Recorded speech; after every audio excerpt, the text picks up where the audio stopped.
Good evening, everyone, and welcome to the Infowars Nightly News. I'm your host, Darrin McBreen. It is Wednesday, April 25th, 2012. Here's a quick look at what we have lined up for you this evening. Tonight on the Infowars Nightly News, child labor laws coming to a farm near you. The Obama administration aims to break the backbone of America. Plus, Alex Jones on the government wiretapping and the surge of evil fouling up our republic. And Darrin McBreen speaks with Farmageddon creator Kristin Canty. All that and more coming up. I have one of these because the government can't and won't protect you. And now, from deep in the heart of FEMA Region 6, your host, Darrin McBreen.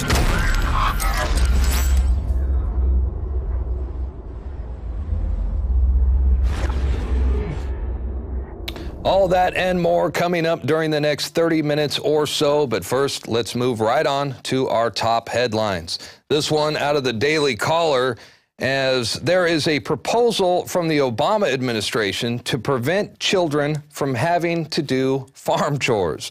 I'm not making this up, and this is not satire. It's actually drawing lots of criticism from rural district members of Congress. The headline reads, "Rural kids' parents angry about Labor Department rule banning farm chores."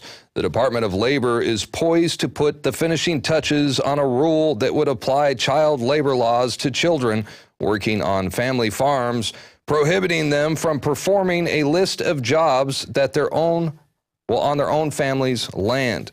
I mean, is there anything off limits in which the federal government is intruding on our way of life? I mean, think about it. This is the beginning of the end of parental consent. It's no big surprise that the attack was waged on family farms. I mean, the feds are already trying to totally dominate and industrialize our food supply, and they're making criminals out of farmers who simply want to produce fresh fruit, vegetables, raw milk. Anything non-GMO is being phased out and criminalized by our tyrannical government. And now they want to stop family farmers from passing on their farming skills to their own children and future generations. We'll certainly keep you posted as that story develops. Congressman said he was targeted for a grope down by the TSA. And I like that OTS, Marcos. It seems like every time we cover the news, there's a new TSA incident. Texas Representative Kiko Canseco, he says he was inappropriately touched in private areas during a run-in with the TSA. This was earlier this month at the San Antonio airport. The agent was very aggressive in his pat down, and he was patting me down where no one's supposed to go, and it got very uncomfortable, so I moved his hand away. So what basically happened, he was subjected to an aggressive pat down. He made a big fuss about it. And now every time he goes to the airport, he is targeted. They single him out and they subject him to more pat downs. And he's obviously not too happy about it. And I don't blame him, but that's the new freedom. Next, we have a very short video clip from Alex Jones. Now, this is about the NFL's New Orleans Saints wiretapping secrets. I mean, why are the Saints getting in trouble for what Google and the federal government do every single day? Illegally, I might add. Let's take a look. Okay, one of the biggest stories in the country is how the New Orleans Saints are being investigated, not just for the bounties trying to hurt people to knock them out of the game, but for planting bugs in the visiting team's offices when they came to play games. This would not be the first time stuff like this has gone on. Now, why am I covering this? Well, the media is all very indignant and angry at them and saying how horrible they are. I'm not defending them. I think it is bad. But here's Wired magazine from a month ago, March 15th. Now, more than a month ago. CIA chief will spy on you through your dishwasher. And he gave a speech admitting that all the new technology in the last decade, including this cell phone I'm shooting this video on, they can dial in even when it's off and listen to you, and they do. And smart meters control your house and dial into the dishwashers, TVs, clock radios, and they make you pay for it when you buy it. The big corporations are all in bed with it. I can pull up articles for you. You can pull it up where Google admitted 6 years ago to their shareholders in press releases that they watch people. That's why I have this covered, little camera. They watch people and listen to the onboard microphones and cameras. And now it's come out that they are. And Petraeus admits it. So Google's not going to get in trouble. The CIA, who's not supposed to operate domestically, isn't. Obama, when he launches wars without congressional approval and tells them, hey, he gets the authority from the UN, that's totally illegal. He's not going to get in trouble because the executive has been taken over by foreign corporations. There's been a corporate coup d'etat. You know, Senator Grassley right now is saying, oh my gosh, Russian spies may have tried to infiltrate with these hookers. Okay, great. The point is you're banker spies. These senators, these Congress people, they work for the bankers. Russia can go to hell as far as I'm concerned. I want my republic back. But stop dangling Russia and the Chi-Coms in front of me and say, give my rights up, or the Muslim extremists the CIA openly funds and is putting in charge in Libya and other countries. The real enemies, the Bilderberg Group, the New World Order, the power elite, they're the ones taking my freedoms. They're the ones trashing my country. They're the ones getting away with bloody murder. Like David Rockefeller right there. And we've learned the secret of Bilderberg Group set to meet in Virginia May 31st, June 3rd. That's big news. I'll be covering it. You better believe it, and I'll be on site. Alex Jones signing off for Infowars.com. Send this video out to everybody and ask them, why can Google and the government spy illegally, but the saints can't? They're talking about years in prison if it's true. Why is that? Because you have a lawless criminal government. The TSA can't legally grab your daughter's crotch or your wife's breast, but they do it. It's called tyranny. It's called lawless trash running wild. And speaking of lawless trash, President Obama opposes CISPA, but he will sign it anyway. Oh, this sounds eerily familiar to the NDAA bait-and-switch tactic where Obama said he opposed the bill, and as we all know, well, he ended up signing it. Now CISPA, the Cyber Intelligence and Protection Act, orders ISPs to share internet data. That's your internet data history, my history, all of our emails, all of our websites that we frequent. All data will be shared by the government. And Obama opposes it? Yeah, right. You watch, just like the NDAA bill, Obama will sign CISPA into law, allowing him and future administrations, for that matter, to use the internet as one giant worldwide wiretap, all in the name of cyber security. Meanwhile, an amendment to CISPA allows the Department of Homeland Security to intercept tax returns. Now, there's an article by Paul Joseph Watson about this posted right on our website, Infowars.com, where Watson points out that not only would the amendment give Big Sis the power to monitor all government networks, it could also allow Homeland Security to monitor the communications of the federal courts and Congress and intercept tax returns to the IRS. Again, the full article by Paul Watson posted on our website. Finally, this one is out of Tennessee. Study finds more chemicals and medications in our drinking water. And this is happening in more and more cities across the nation. A study has found what starts out in someone's personal medicine cabinet is often finding its way into the glass of water consumed by Tennessee residents. At one time, we were told to flush unused drugs down the toilet, but new studies, including one done here in Tennessee, show this is a practice that needs to stop. Your H2O may contain caffeine, hand sanitizers, ibuprofen, Prozac, and insect repellent. These are compounds that typically aren't monitored in drinking water. They're getting in our water through our waste, but a common habit could also be contributing. The habit of flushing unwanted and unused drugs. I think that the average... So the pathway from the toilet to the stream is pretty direct, and that's a quote from the hydrologist with the U.S. Geological Survey. Well, isn't that special? All right, now another clip sent to us by none other than Alex Jones. This is about the elite and how they like to operate out in the open. Always entertaining and informative. Here's a short clip by none other than Alex Jones.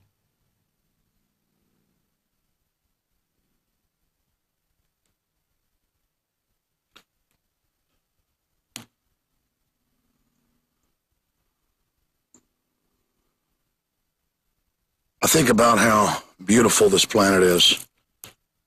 and how blessed we are, all of us, to live on it. And I think about the globalists who have cast themselves as the heroes and who claim they're defending the planet, even as they destroy it. I'm very sad. You think about the innocence of children.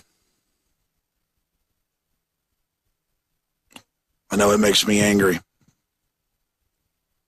The New World Order revels in corruption, revels in oppression, and in scientifically obliterating humanity.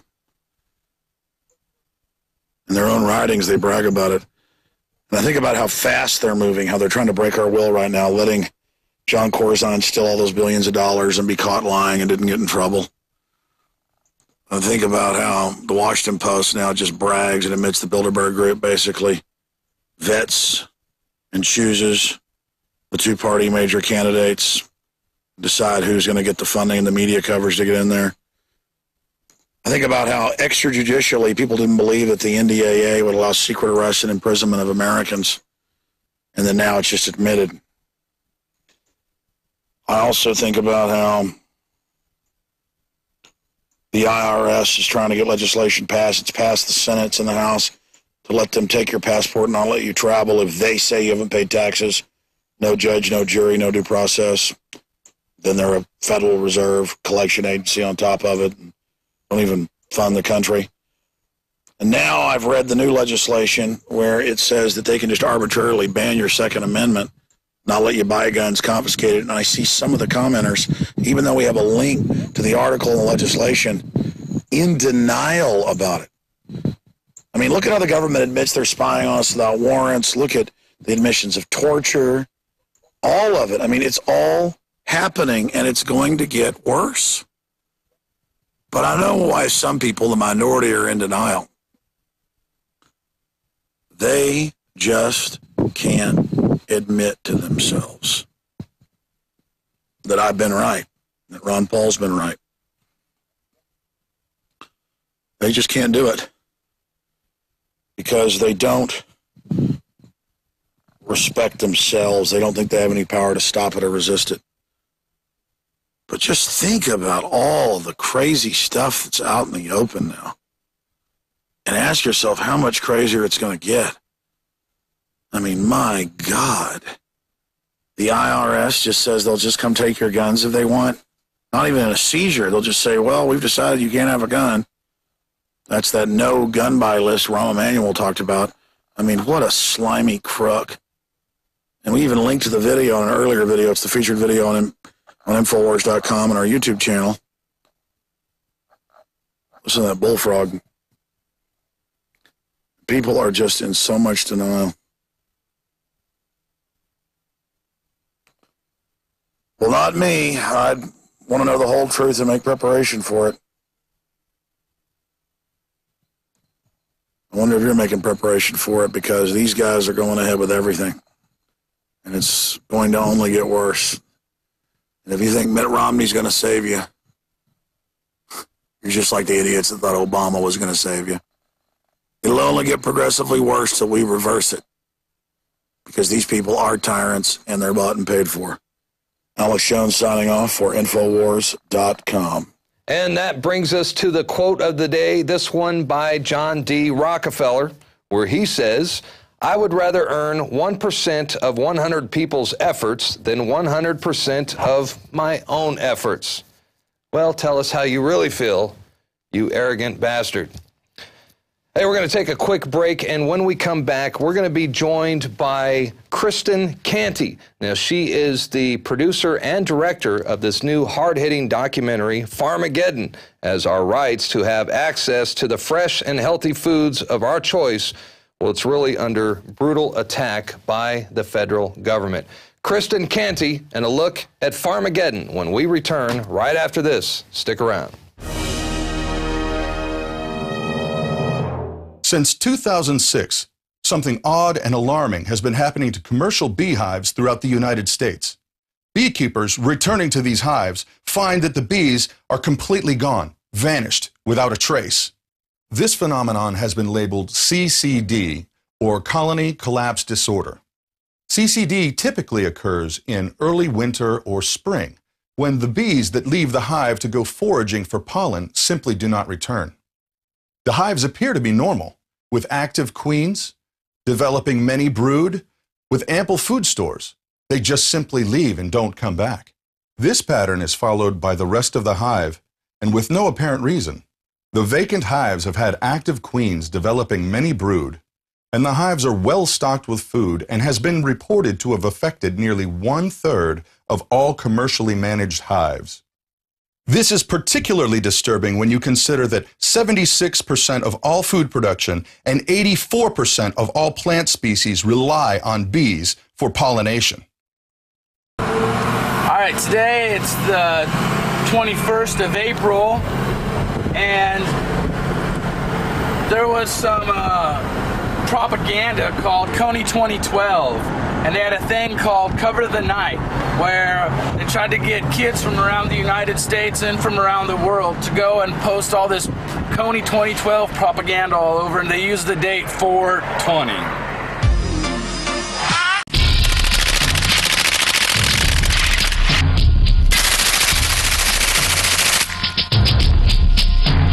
Hi, my name is Amanda. I may only be 20 years old, but I can see what is going on in our country. I have one of these because the government can't and won't protect you. We are now a nation known to start wars. We feel compelled because of our insecurity that we have to go over to these other countries to maintain our empire. I'd like you to see what I see. This is important, so please pay attention. Basically, our country and way of life is under attack. Our government has been undermined by a group of criminals. I know that sounds unlikely, but if you look at the facts, it's plain as day. There's been many reports about attempts to sabotage the Ron Paul campaign from within the party, and as a delegate in my district, I was able to witness it firsthand. When chairwoman of the caucus, Michelle St. Pierre, went to conduct the day's business, it was discovered that the materials necessary to conduct the day's election of delegates were removed from the building. Since I was elected, and democratically elected, suddenly we weren't the Republican Party anymore, even though, I mean, we should have been. There's no reason that just because someone else is elected doesn't mean we suddenly are not the Republican Party. We just have a different chair. So I was really surprised when they decided to take the ballots and remove them from our use. Witnesses report seeing Lisa Shin, the King County Republican Party's office executive director, removing materials from the building. There was an Asian woman wearing a black and white striped shirt with a white watch. Things were not going well the way that they wanted them to, and they responded childishly and removed what they considered supplies from the area in a very strange manner. When Michael Vandenbos, the man responsible for distributing the ballots, confronted Lisa Shin, she told him she was nothing more than a volunteer. Someone made a motion to say, you know, who is responsible for the voting box, the voting, tally machine and the ballots, and I saw someone point to a gal named Lisa Shin. So I approached her. That was my job to approach her. I said, "Hi." I said, "My understanding is that you have the ballot material and the counting machine." And she just said, "I'm just a spectator." I need a volunteer here. And I thought, well, maybe I'd been misinformed. But then I found her that she went up and started talking with Glenn Avery.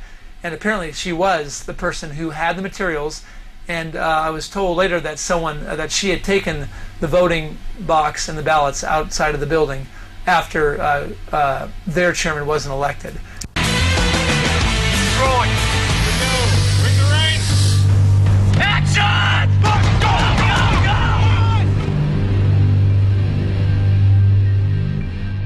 Thanks for watching. My name is Sean Wright, independent journalist, reporting for Infowars. I am reporting from Minneapolis, Minnesota, also known as the Midwest Civil Unrest. Today we're talking about the stories of loss of liberty and what that means to us. They're passing laws that violate our Fourth Amendment rights and every other amendment we have. So they're capitalizing on the limiting of free speech, saying who can say what and where they can say what. I'm sitting here with filmmakers David Crowley and Danny Mason working on the project Gray State. So can you guys please tell me, what is the Gray State? Thank you, Sean. Good to be on your show. The Gray State essentially is, like you said, what happens after the police state. So we all recognize these trends that happen day to day, the loss of liberty that we kind of just gloss over because there's something better on TV. So if no one steps in to prevent these things, I mean, bringing the issues to the light, like what Ron Paul's campaign is doing, or what these other patriots like Alex Jones are doing, is they're bringing to light these very real issues that if they go unchecked, they create what we're kind of terming as the gray state. So if the people do not exercise their rights at this time, the rights are taken away. Soon this gray state will exist, and they'll be powerless to stop it, except through revolution, which is, of course, something we don't really want. We want a revolution of the mind, not of the musket.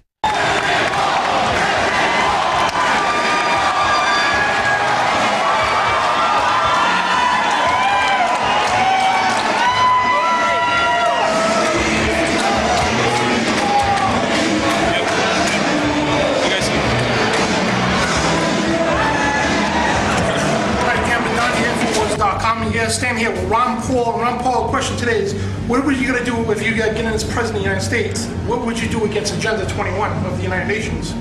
Well, I'd like to get out of the United Nations. What I'd like to do is I wouldn't want to have any attack on our national sovereignty, and that's what Agenda 21 does. And I think it's a threat right now. They talk about currency reform because they know what we know, that the currency's in trouble. They'd like to do it under the United Nations. And I complained tonight in my speech that our president thinks you can go to war under the United Nations. So whether it's at 21, this is just a further step. And not only do I believe in local sovereignty, individual sovereignty, state sovereignty, and minimal federal government, I just don't think that we should put up with more loss of sovereignty to an international government. Thank you, sir. Got it. Have you been to InfoWarsShop.com lately? Express your inner patriot with these brand new InfoWars t-shirts. Say it loud with the InfoWars Bullhorn shirt, or educate the sheeple with the Bill of Rights shirt. Grope the public's mind with the TSA shirt.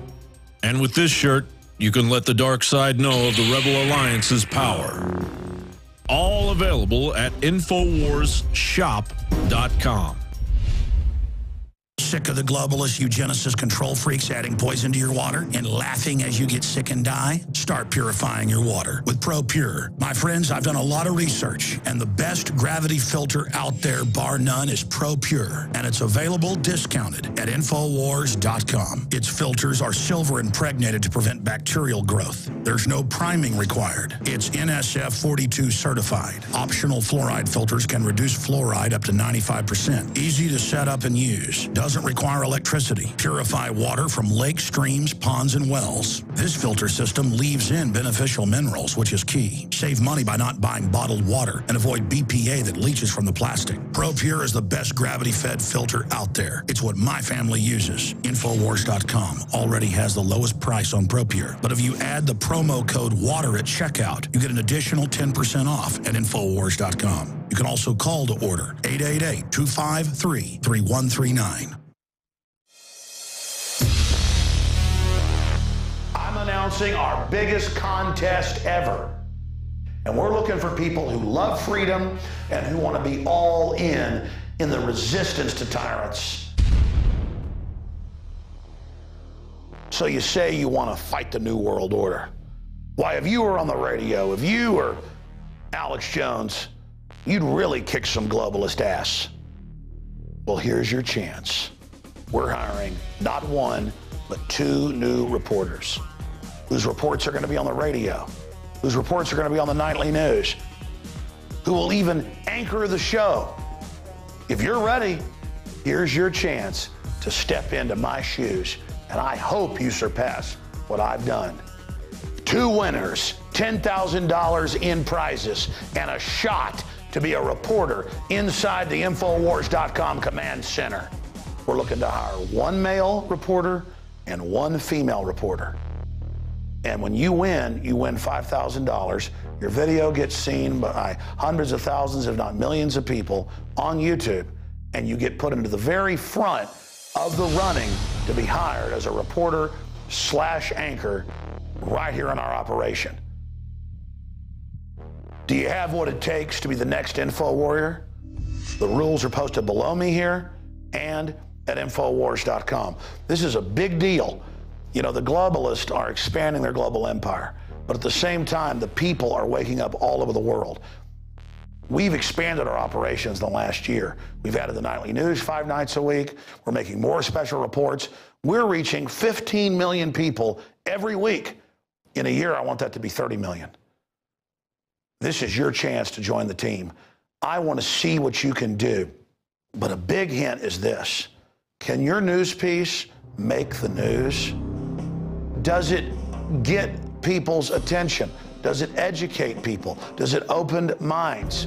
That's more important than being beautiful or speaking with perfect eloquence as an orator. All of that is important. But we're looking for people that have that magic spark, that fire of liberty in their heart, because I want you to join our team. I want to give you a launch pad so you can really take off and engage the globalist. And if this works, we'll have contests all the time, and we'll continue to build this operation. I'm involved in a talent search, looking for people who have the fires of liberty burning in their hearts and their minds. You've got until April 30th to complete your news report, and then we'll announce the winners 1 week later. Are you going to join the Info War? Do you have what it takes? It's up to you. All serious entries will be posted on Infowars.com. So everybody wins. You're getting the message of liberty out, and that's what really matters. But in the final equation, it's not about showing Alex Jones what you got. It's about showing the world and the globalist that no army can stop an idea whose time has come. Join me in the Info War.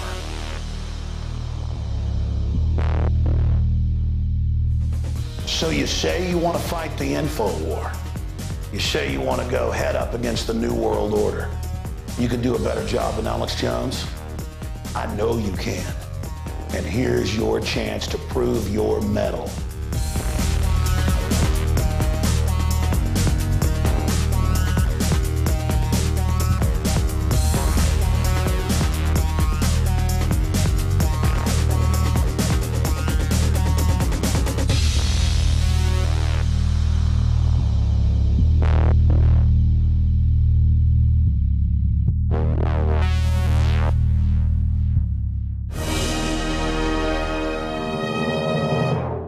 And we are back. Thank you for joining us. This is the Infowars Nightly News. Once again, I'm your host, Darrin McBreen.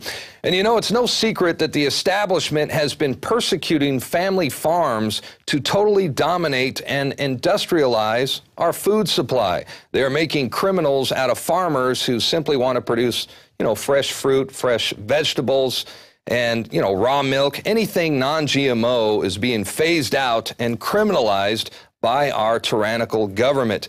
You are an extremist if you don't want to feed your children aspartame, high fructose corn syrup, or non-GMO foods. It's even gotten to the point where they're starting to make it mandatory in many states that the schools supply the children with their contaminated cafeteria food, and they are not allowing parents to pack their own children's lunch, if you could believe that. It's simply getting out of control, but there is a growing movement to put a stop to all this. This as more and more people are becoming aware that their freedom to choose the food they want is it's in serious danger. And that brings us to our guest, Kristin Canty. She is the director and producer of the new hard-hitting documentary, over here. It's called Farmageddon. And this film really exposes how the federal government is beginning to seize control of the food retail system. And before we bring her on, we're actually going to take a look at the official trailer. The film is available, by the way, on our website. You can purchase this at InfoWarsShop.com at a discounted price. Here's a look at Farmageddon, the unseen war on America Family Farms. What I saw from at the top of the stairs was a man right here around the corner with his arm like this and a gun pointing up at me.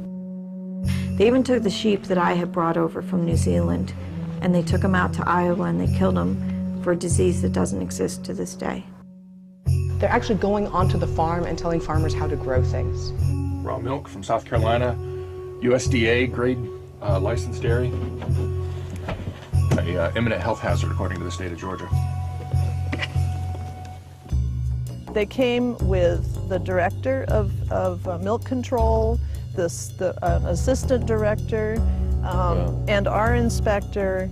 And it was a SWAT-type team raid, which included the FBI, the FDA, the CDFA, and the health department, along with half a dozen sheriffs. We were just recently raided again for the third time, 6:30 in the morning. Knock on the door and my kids again ousted from their beds. And they all came and pretended they were just going to do an inspection, and then they did a seizure. They terrorized the children, took the farmer away in handcuffs. It is alarming these days to hear more and more about what's happening with farmers and certain restrictions, and they're running into trouble with the government when the people who are producing sort of the most unnatural processed foods are just running along producing all that stuff. The only option consumers will be left with is the grocery store chains buying from these huge processing plants.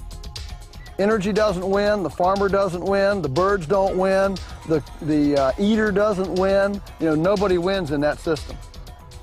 There aren't a lot of advocates right now for sustainable farming and organic farmers within our government. And I'm hoping that the public pressure and the support of local foods is starting to push change. Smile for the camera. Some terrible things are happening out there. America, wake up. I mean, these things are starting to happen, and if we don't have a huge outcry, it will continue to happen.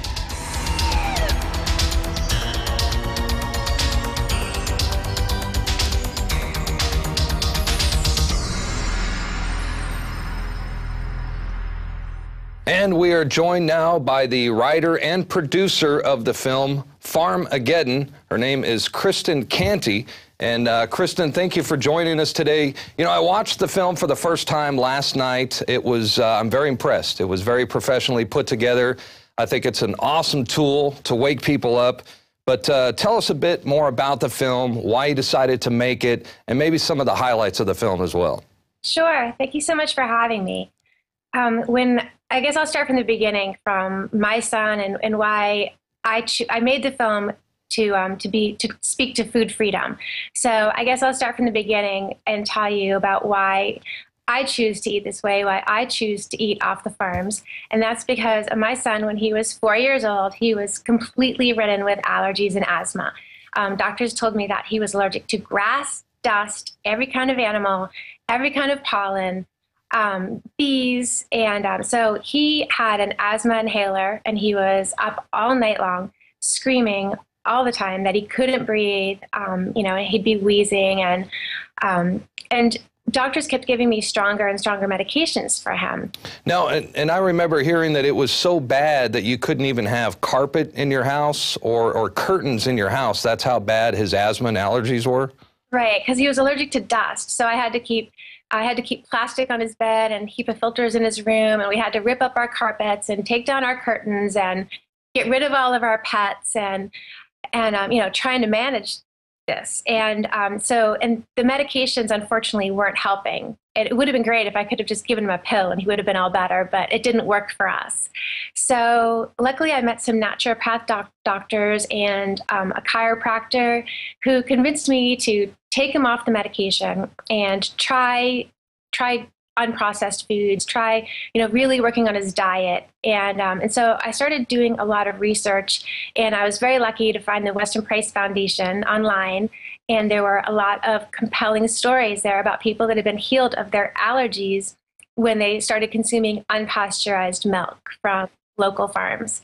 So at the time, I was completely grossed out by this. It took me a long time to absorb it, and then to finally go out and meet a farmer and ask a lot of questions and asked him for his milk and drank a lot of it myself before I gave it to my son to make sure that it was okay.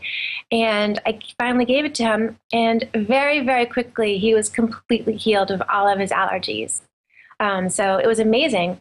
So we continued to eat this way. We joined 3 co-ops, a milk co-op, a dairy co-op here in Massachusetts, and a meat co-op and a vegetable co-op. I belong to a community supported agriculture, CSA, where you pay up front. That helps the farmers, with their cost of seeds, and you get you get a share of what they produce over the summer weekly. So explain a little bit more about that. This is where you guys get together, like certain people in your community, you get together once a week. The farmers bring in the local food, organic food, to a central location, and you guys divvy it up and take it home. Is that how that works? Yeah, exactly. The food is delivered to a central location.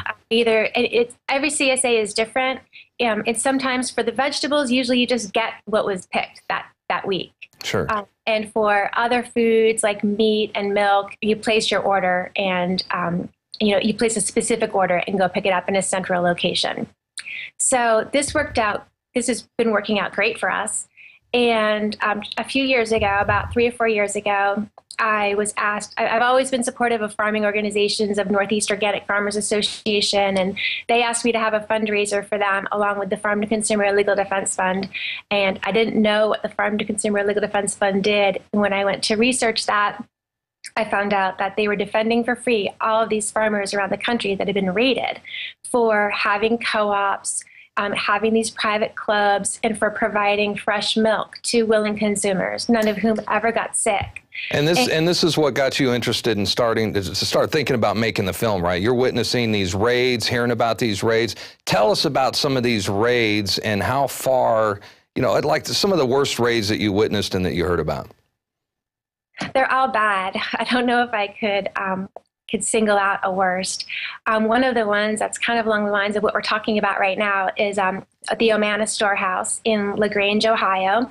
A woman in my film, Jackie Stowers, she found 40 Amish farms around her area in Ohio that had no way to get their product to market. So what she did was, it was a great idea. She decided with a few neighbors that one week she would go out to all of these farms and get eggs, meat, produce, unsprayed vegetables, whatever, and bring it back to her house, and her neighbors would come pick it up. And then the following week, another neighbor would go out. So they were sharing transportation, and sharing the time in order to get the food back to a central location and picking it up. And unfortunately, the Ohio Department of Agriculture caught wind of this, and their response was to go in with, I think, as many as 11 armed agents. And she had 8 kids in the house, and they kept the children and the adults in a room for 6 hours while they tore her house apart, took all of her food, both from her buying club and for her private consumption, took her computers. Her son was in Iraq at the time, and he called, and they wouldn't let them answer the phone. They confiscated their cell phones, all for, on the warrant, it said that it was a 3rd-degree misdemeanor, that they might be operating a retail establishment without a license. Well, and it's crazy, and they come in, SWAT style, guns drawn, scaring the family. And I mean, it's just amazing what measures they go through. And why do you think there's so many raids? Why does the federal government want to raid small farms? I wish I could answer that question. When I've asked government officials to speak, well, first of all, it was very hard for me to get people to speak on this issue from the government. So there are some government officials in my film, and I was extremely grateful that they would speak out. Basically, when you ask them, their only answer is it's in regards to food safety, that they're trying to keep people safe, and that's what these raids are about. Now, in my opinion, they're allowing a lot of very unsafe foods to go completely unregulated, unlabeled in our food system, and they're cracking down on the people that are trying to supply the most natural foods, foods that are in farming, cracking down on the people that are farming the way people farmed for generations before industrial agriculture really kicked in. Well, food safety, give me a break. I mean, you've probably seen the condition of some of these big mega farms. I mean, they're dirty. They have thousands of animals condensed together in tight quarters. They're pumping them full of antibiotics, steroids. They're coming out with cloned cows, cloned pigs. I mean, it's frankenfood, and it's no wonder that a lot of people are beginning to ask for organic food and seeking alternatives. I mean, but if the government gets their way, we're not going to have a choice. Right. That's the problem, is that as people learn what's really in their food and how their food is being produced, they're trying to turn away from that. And so they're meeting more and more. We're finding these local movements and these food co-ops and these private buying clubs. In Maine, they're trying to pass food sovereignty laws that says that the government cannot, anything bought and sold in the town or in the county, can't be infringed upon by the federal government. I find it very sad that they find a need that they have to do that, because our federal government should not be down on our local food system. Agreed. Now, what about, tell us about in Venice, California with Rossum Foods. What went down there? Yep, Rossum Foods, again, was a private buying club in Venice, California, and it's been run for years. I believe it's about 8 to 10 years old. And they supply all raw dairy, fermented vegetables, lots of fermented foods too, like kefir, and organic vegetables and meat also to their private membership. And it was just a nice open air market in Venice, California, but it was private. You had to have a membership. And the federal government it was, I think as many as 7 agencies went in there and raided them, took all of their food, put the owner in handcuffs. And this happened, I think the third time was just a few weeks ago, where they took the owner and one of the former suppliers, Sharon Palmer from Healthy Family Farms, and threw them in jail. They weren't treated very well at all. I think that they were in jail for about 10 days. I think Sharon, the farmer, was in jail for even longer. And this is all, nobody ever got sick. This is all a private club. And this is all because they said they didn't have the proper licensing.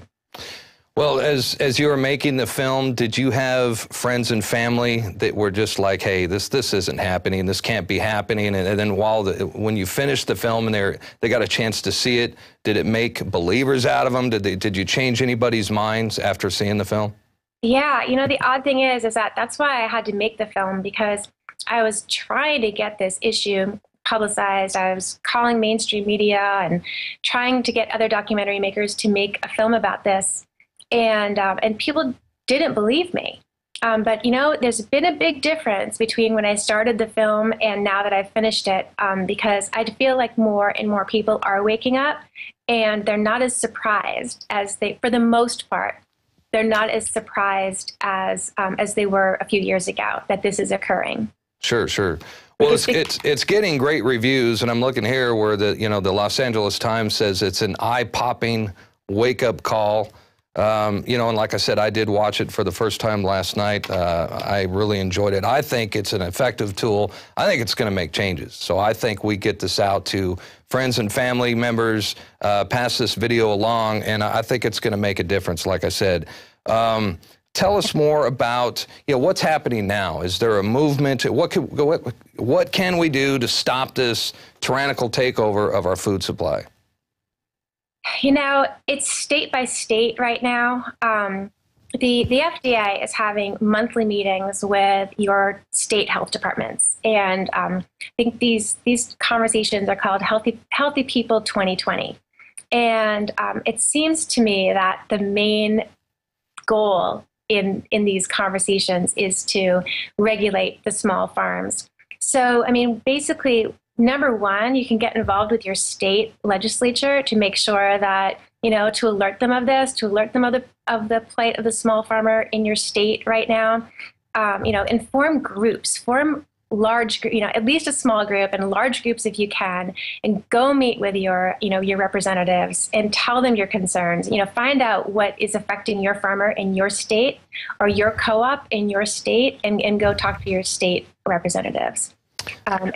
Yeah, and I think those are all great ideas. The only thing I'm always concerned about, contacting our local representatives, it's a very good idea. It's just that it seems more often than not that a lot of these politicians, lobbyists, policymakers, they're in the back pockets of these big federal the big corporations that are taking over the local farming industry. But certainly a good idea. And I think the purchasing power, I think if we all band together, we join these co-ops like you were saying, and we begin to purchase these organic foods, and then that's definitely a good way to make change as well. Right. Keep your farmer in business while we're fighting. That's right. That's right. It's very true that that most of the representatives are in the pocket of big ag, but the numbers can help. So if you just try to get the numbers up there, I'm hoping that it could make a change. All right. Well, in closing, we're just about out of time. Anything else you want to add, to tell the people out there as far as actions they could take to stop this from happening as well? Yep, the Farm to Consumer Legal Defense Fund is a great organization that you can become a member. If you get in trouble in your co-op, they'll help defend you for free.